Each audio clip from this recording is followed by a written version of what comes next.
To RS social TV.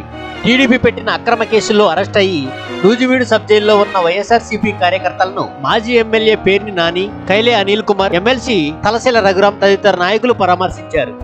YS Jagan గారు party మీకు ఎల్లవేళలా అండగా ఉంటుందని కార్యకర్తలకు భరోసా ఇచ్చారు. ప్రజలకు ఇచ్చిన హామీల్ని నెరవేర్చడం సంగతి దేవుడెరుగు. వైఎస్ఆర్ కాంగ్రెస్ పార్టీ జెండా మోసినటువంటి అమాయకమైన కార్యకర్తలందరినీ కూడా జైళ్లలో నింపే కార్యక్రమం ఏకైక కార్యక్రమం తప్పితే మరొక కార్యక్రమం లేదు. ఇసుక ఎక్కడుంది, మట్టి ఎక్కడుంది, లేదా కొత్తగా అపార్ట్మెంట్లు ఎవడ కడుతున్నాడు, లేఅవుట్లు ఎవడ కడుతున్నాడు, వైసీపీ వాడు 5 ఏళ్లుగా జెండా ఎవడ మోసాడు, వీళ్ళని లోపలేయటం, ఈ కార్యక్రమాలు తప్పితే ప్రస్తుతం ఉన్నటువంటి ఈ కూటమి ప్రభుత్వానికి మరొక ఆలోచన గాని మరొక కార్యక్రమం గాని లేకుండా ఉండటం. మీటింగ్లు మాత్రం అమరావతి, అభివృద్ధి, సంపద సృష్టి ఇట్లాంటి పెద్ద పెద్ద పోస్కోర్ కబుర్లు అయితే ప్రతి ఒక్కళ్ళు మాట్లాడుతున్నారు. కానీ తెర వెనక జరిగేదంతా కూడా మట్టి, ఇసుక, లేఅవుట్లు, అపార్ట్మెంట్లు, వైసీపీ వాళ్ళని అక్రమ కేసులతో లోపలేయటం తప్పితే మరొక కార్యక్రమం లేని దానికి ఉదాహరణే ఇవాళ నూజివీడు సబ్ జైల్లో ఉన్నటువంటి 15 మంది, లేదా గన్నవరం సబ్ జైల్లో ఉన్నటువంటి 5గురు, వీరందరినీ కూడా 2023 ఫిబ్రవరిలో తెలుగుదేశం పార్టీ వాళ్ళు వైఎస్ఆర్ కాంగ్రెస్ పార్టీ కార్యాలయం మీదకి ధ్వంసం చేయటానికి వస్తే దానికి రిటాలియేషన్ గా వీళ్ళు కూడా తిరగబడితే బెజవాడి నుంచి రౌడీలు వాళ్ళందరూ వచ్చి వైఎస్ఆర్ కాంగ్రెస్ పార్టీ ఆఫీసు ధ్వంసం చేయటానికి వస్తే దానికి తిరగబడితే అప్పుడున్న కేసులో ఇవాళ 71 మంది పోలీసులు చెప్తున్నారంట, మా వాళ్ళు చెప్తున్నారు. ఇప్పటికి ఒక 71 మంది ప్లస్ అదర్స్ అంటున్నారంట. అంటే అప్పుడేమో అదర్స్ అని పెట్టి వాళ్ళ 71 మంది ప్లస్ అదర్స్. అంటే దీన్ని ఎవరెవరైతే పార్టీలో ఈ రోజు కూడా గన్నవరంలో యాక్టివ్గా ఉంటే వాళ్ళందరినీ కూడా జైల్లో వేయటం కోసం పోలీసులను కూడా ఈ రకంగా అడ్డగోలుగా దిగజార్చి వాడటం.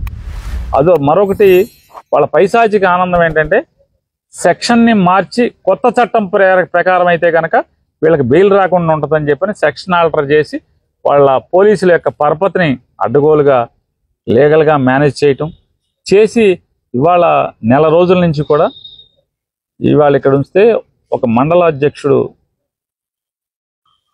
తల్లి చనిపోతే కూడా కనీసం దినానికి కూడా పర్మిషన్ రాకుండా అబ్జెక్షన్ చెప్పటం. ఇవన్నీ పెద్దగా కాలం తిరిగి రాదు, ఎక్కువ దీర్ఘకాలం అక్కర్లేదు, తొందరలోనే కాలం తిరిగి వస్తుంది. అయితే ఈ రకమైన పైశాచిక ఆనందం, మానసిక ఆనందం, తల్లి చనిపోతే కూడా బెయిల్కి అబ్జెక్షన్ చెప్తూ దినం చేయనివ్వకుండా కూడా దినం వాయిదా వేసుకునేటువంటి పరిస్థితి. ఇవన్నీ అట్టుకట్టు పెట్టే పరిస్థితులే వస్తాయి తప్పితే కాలం గిర్రం తిరిగి వస్తుంది. అయితే ఇవాళ అక్రమ కేసులో 2023 ఫిబ్రవరిలో జరిగిన సంఘటన మీద ఇవాళ పుంకాను పుంకాలుగా మనుషుల్ని, వైఎస్ఆర్ కాంగ్రెస్ పార్టీ మనుషుల్ని ఈ రకంగా దండగుచ్చినట్టుగా అరెస్టులు చేసి అక్రమంగా జైల్లో మగ్గదీస్తున్నారు.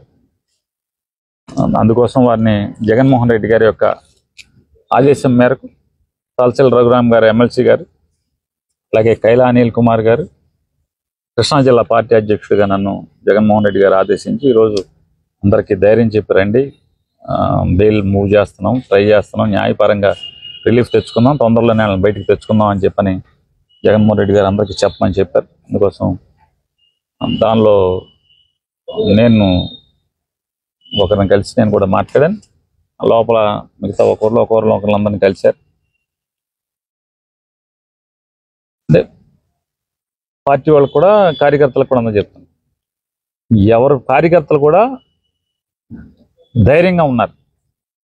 కేసులు ఎన్ని అన్నా పెట్టుకోనండి, మేము జెండా కానీ పార్టీ కానీ వదిలేదు లేదు, ఏమన్నా చేసుకోనండి, పైన భగవంతుడు ఉన్నాడు, ఈ చేసినటువంటి పైశాచిక కార్యక్రమానికి అనుభవించే రోజు భగవంతుడు వాళ్ళందరికీ పెడతాడు తొందరలోనే అని చెప్పని వాళ్ళందరూ కూడా ధైర్యంగా మాతో జగన్ గారిని అడిగానని చెప్పని వాళ్ళందరూ కూడా మేము కలిసిన వాళ్ళందరూ కూడా చెప్పడం జరిగింది.